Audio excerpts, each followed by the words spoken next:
Anderson, group publisher here at Applied Radiology, and I have the pleasure of sitting down with Dr. Erin Simon Schwartz. Dr. Schwartz, it's so good to see you. Great to see you too, Karen. You know I'm going to call you Erin, right? Please. Please. I hope so. Erin is a pediatric neuroradiologist and the chief of the Division of Neuroradiology at the Children's Hospital of Philadelphia. Erin has been on the board of Applied Radiology for at least 20 years and just finished a 6-year term as our editor-in-chief, which I am just so grateful to have had you and the privilege of working with you in that capacity. Oh, thank you. It was truly an honor. Well, you did an amazing, amazing job. And having been a part of this Applied Radiology family for some 20 plus years, Erin, and both from the advisory board perspective, but also as an editor-in-chief, I would love for you to kind of just tell our audience, like, what has this journal meant to you personally over the years, personally and professionally? A lot has gone on. Tell me how it's sort of influenced your work. Well, it's a great question, and I'm thrilled that you used the word family when you were talking about Applied Radiology, because it truly is the Anderson family, and you specifically as literally the beating heart of Applied Radiology that attracted me so much to this position. I had the privilege of training under Stu Mervis, the former editor-in-chief, when I was a radiology resident, and he was the one who first introduced me to Applied Radiology so many years ago, and got me on the editorial board, and that was how I got to meet you and the rest of the Applied Radiology team. And it truly is your passion, your dedication for this mission that was so inspiring and made me want to not only continue but increase my relationship with Applied Radiology and eventually step into the editor-in-chief position. I think the value of this publication can't be overstated in the field of radiology. I mean, as a pediatric neuroradiologist, my professional circle is pretty small, and in engaging with Applied Radiology, you really get to connect with the larger radiology field, and not only on the clinical side and in terms of the great practical advice and practical teaching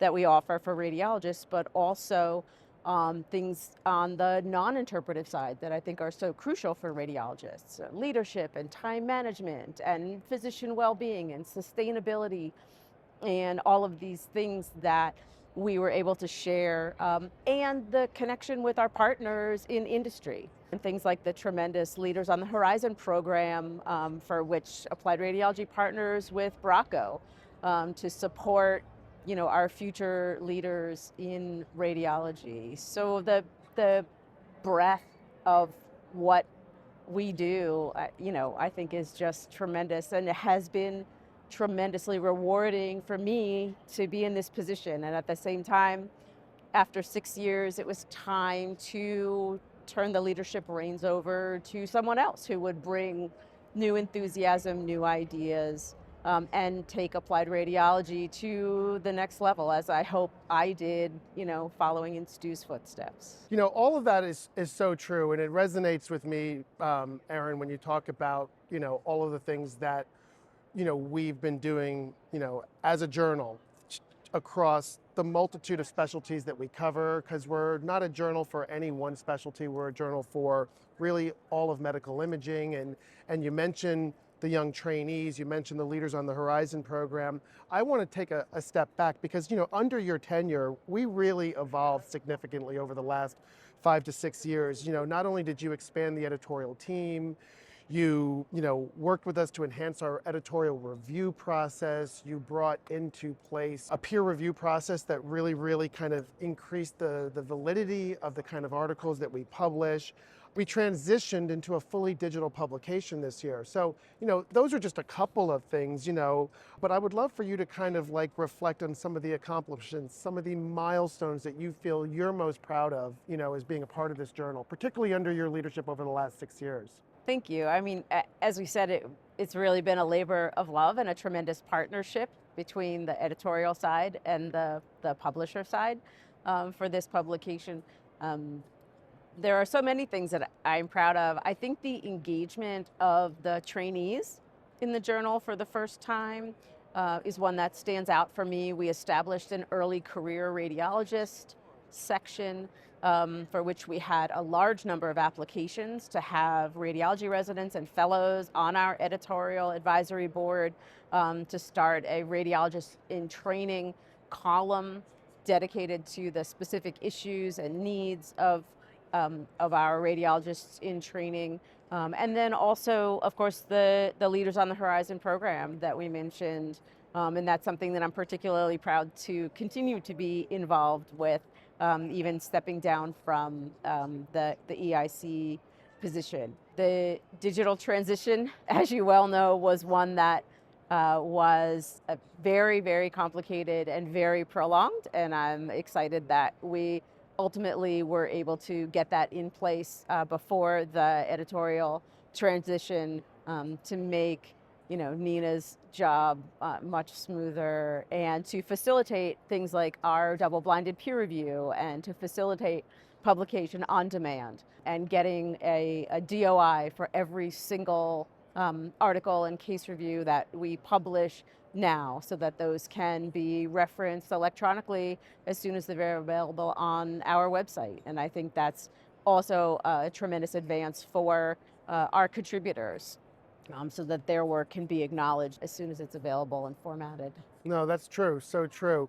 As you think about, where we are today and what the next, even just the next 5 or 6 years might look like, applied radiology is in its 55th year of publication, which in its own right is quite a testament, and that didn't happen without the efforts of, you mentioned Dr. Mervis and, Dr. Theodore Keats before him, your longstanding, time on the board and as a leader leading this journal, and now Dr. Nina Vinkoff has taken over as the editor-in-chief. But, from your perspective, as you think about how journal publications evolve, and you've had the pleasure of serving as the president of the ASNR and being involved with that journal as well.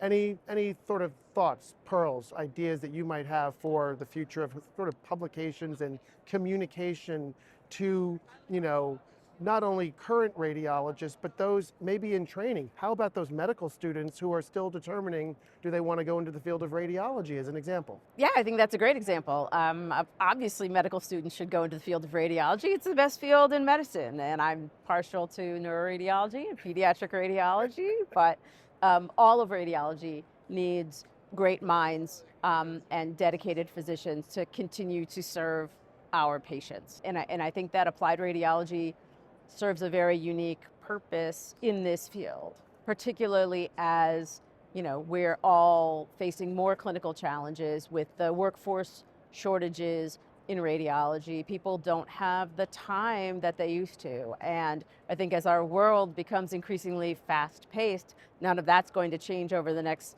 handful of years, and that people need a trusted source to which they can go to learn a new technique, or to understand, if I see this lesion, here are the diagnostic entities that I should consider. And that's why I love the emphasis on practicality in applied radiology, that we are not, right now focusing on publishing cutting edge science, and we are focused on publishing a pearl that you can pick up, that you can apply right there in real time as you're reading your cases.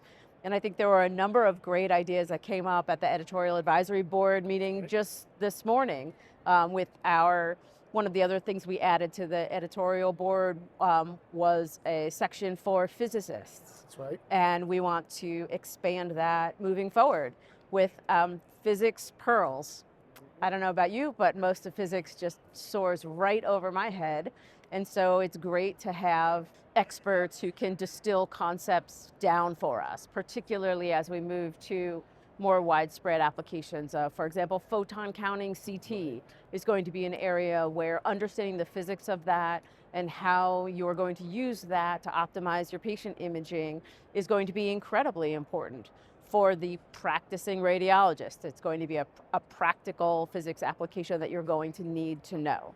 And this is where, as another thing we discussed this morning, expanding our presence on YouTube and expanding our YouTube channel and putting our content there in easily accessible, easily digestible bits of pearls, as well as all of our other video content, like the tremendous webinars, and the videos that get captured here, and all other video content that will be, hopefully coming forward in that forum over the next year or so.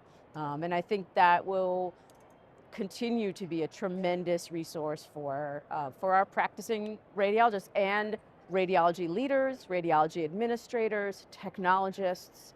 It's not just for radiologists, but anyone who's involved in medical imaging, will benefit from our content. Right, I'm so glad you actually added in the fact that it's not just radiologists, right? Because technologists have become such a big part of our community at Applied Radiology over the years, as well as radiology administrators, and they all play such an important role in the continuum of care, right? I mean, in some cases, they are the front line, seeing the patients first, actually on the table, and so it's really important that we involve them as well. Oh, absolutely. I mean, especially as you talked about in the future, where so many people are working in a hybrid fashion or reading exclusively teleradiology, our technologist partners are the face of the radiology department for our patients. That's right. And so it's so important that they also have access to the latest advances in medical imaging to understand